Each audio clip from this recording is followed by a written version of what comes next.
Anthony Marra's Chechnya was inspired by non-fiction stories and historic and journalistic accounts on Chechnya.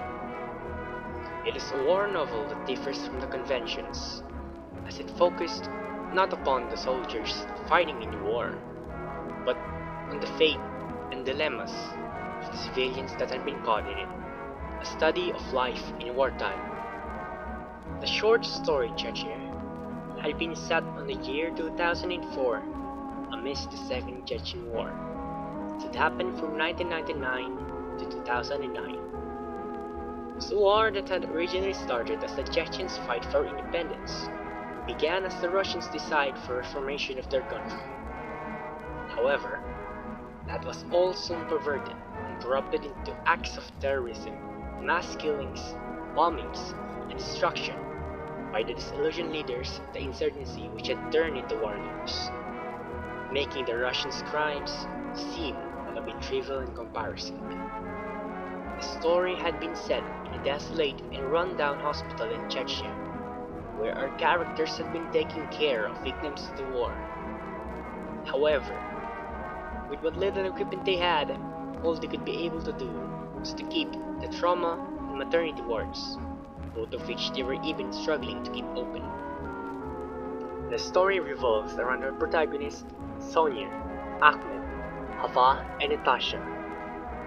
Sonia is a medical professional and had been struggling to cope with her sister Natasha's death, who had been presumably suffering in her time abroad in Italy due to domestic abuse, judging by the condition and state of her body.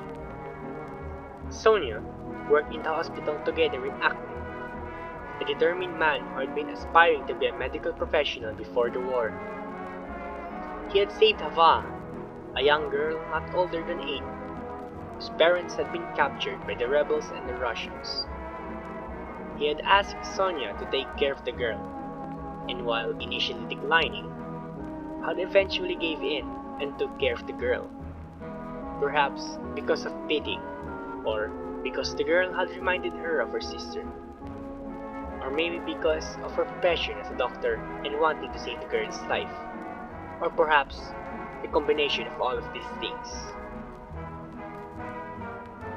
I think that Chechnya was about helping, that even in the direst situations, even in the midst of a war, people can always find happiness in the way to help other people. Marra wanted to express this and created a story where, even in this dark tone and dark shadow looming over the story, you see the spirit of helping and sympathy as Sonia accepts Hava, and as they joke around in the end of the story. I think that Marra intended to show us this side of humanity, to make us better appreciate and reflect on our lives and the fortunate circumstances that we have been born in. That is all, and this was my reflection on Chechen.